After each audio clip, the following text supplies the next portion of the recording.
வணக்கம் மக்களே. கவிஞர் கண்ணதாசனை படிக்கும்னா நம்ம சேனலை சப்ஸ்கிரைப் பண்ணிக்கோங்க. ஆரம்ப காலத்தில் எம்ஜிஆரோட அரசியலை பற்றி கவிஞர் கண்ணதாசன் அவர்கள் விமர்சனம் செஞ்சுருக்காங்க. இதுக்காக புரட்சித் தலைவர் கொடுத்த பதிலடியை பற்றி இந்த வீடியோவில் பார்க்கலாம் வாங்க. கவிஞர் கண்ணதாசன பாடல்கள்னாலே அது எவர்ஸ்கிரீன் தான் சொல்லலாம்.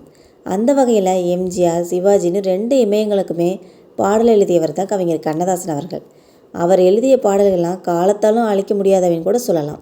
அதே நேரம் நடிகர் எம்ஜிஆர் மற்றும் சிவாஜியோட நெருங்கிய நண்பர்னு கூட சொல்லலாம். கவிஞர் கண்ணதாசனை பொறுத்தவரையும் அவருக்கு மனசில் எது சரின்னு படுதோ அதை அப்படியே தயங்காமல் சொல்லிடுவாங்க.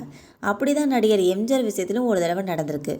அரசியலில் எம்ஜிஆர் காலடி எடுத்து வச்சு ஜெயிச்சு ஆட்சி அமைச்சதுக்கு அப்புறமா கவிஞர் கண்ணதாசன் நிறைய விமர்சனங்களை முன் வச்சுருக்காங்க. அதற்கு எம்ஜிஆர் அவர்கள் சொன்ன பதிலை பற்றி கவிஞர் கண்ணதாசனோட மகன் அண்ணாதுரை கண்ணதாசன் அவர்கள் சொல்லியிருக்காங்க. நடிகர் எம்ஜிஆர் அவர்கள் அரசியலில் ஜெயிச்சதுக்கு அப்புறமா ஆட்சிக்கு வந்ததும் அப்பா அவங்க மேலே நிறைய விமர்சனங்களை பண்ணிகிட்டு இருந்தாங்க. எம்ஜிஆரும் அதுக்கு பதிலடி கொடுத்துக்கிட்டே தான் இருந்தாங்க. ஒரு கட்டத்துக்கு மேலே இவர் நல்லா தானே பண்ணிகிட்டு இருக்காங்க, நம்ம எதுக்கு தப்பாக பேசுகிறோன்னு எண்ணம் வந்துடுச்சு. இல்லை, நான் கூட தப்பாக தான் நினச்சேன். ஒரு நடிகனால் இப்படிலாம் பண்ண முடியுமான்னு கூட நினச்சேன்.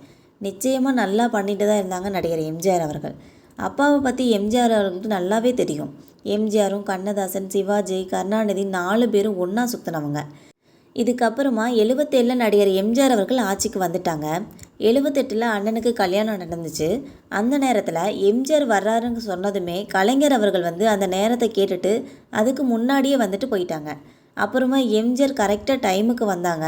அதுக்கப்புறமா கல்யாணத்தில் நின்று எல்லா வேலையும் செஞ்சும் கொடுத்தாங்க.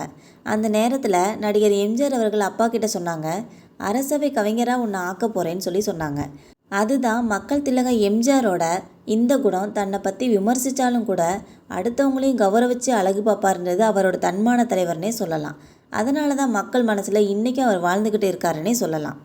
இடையில இந்த மாதிரி விமர்சனங்கள்லாம் அப்பா பண்ணிகிட்டு இருந்தப்ப கவிஞர் கண்ணதாசன் அவர்களை எம்ஜிஆர் அவர்களோட பாடம் எழுத விட மாட்டாங்களாம். அந்த நேரத்தில் கவிஞர் வாலி அவர்கள் தான் எல்லா பாடலுமே நடிகர் எம்ஜிஆர் அவர்களுக்கு எழுதி கொடுத்துருக்காங்க. இது மட்டும் இல்லாமல் கவிஞர் கண்ணதாசன் அவர்கள் நடிகர் சிவாஜி கணேசனோட நிறைய தத்துவ பாடல்கள் எழுதியிருக்காங்க. நடிகர் சிவாஜி கணேசனோட நிறைய சூப்பர் ஹிட் பாடல்களை கவிஞர் வாலி அவர்கள் எழுதியிருக்காங்க என்பது குறிப்பிடத்தக்கது. கவிஞர் கண்ணதாசனும் MS விஸ்வநாதனும் அவ்வளோ நெருங்கிய நண்பர்களாக இருந்திருக்காங்க. ஆரம்ப காலத்தில் நடிகர் எம்ஜிஆர், கவிஞர் கண்ணதாசன், சிவாஜி கணேசன், கருணாநிதி அவங்களாம் ஒன்றா சுற்றுனவங்கன்னு சொல்கிறாங்க. கவிஞர் கண்ணதாசன் அவர்கள் எப்பயுமே தன்னோட மனசில் தோன்றதை ஓப்பனாக வெளியில் சொல்லிடுவாங்களாம். அதுதான் அவங்களோட பிரச்சனைன்னு எல்லாருமே சொல்லியிருக்காங்க. உங்களுக்கும் கவிஞர் கண்ணதாசனை பிடிக்கும்னா மறக்காமல் நம்ம சேனலை சப்ஸ்கிரைப் பண்ணி பெல் ஐக்கானை கிளிக் பண்ணிக்கோங்க. இது போன்ற டெய்லி வீடியோஸ் உடனுக்குடன் வந்து சேரும். தேங்க்யூ.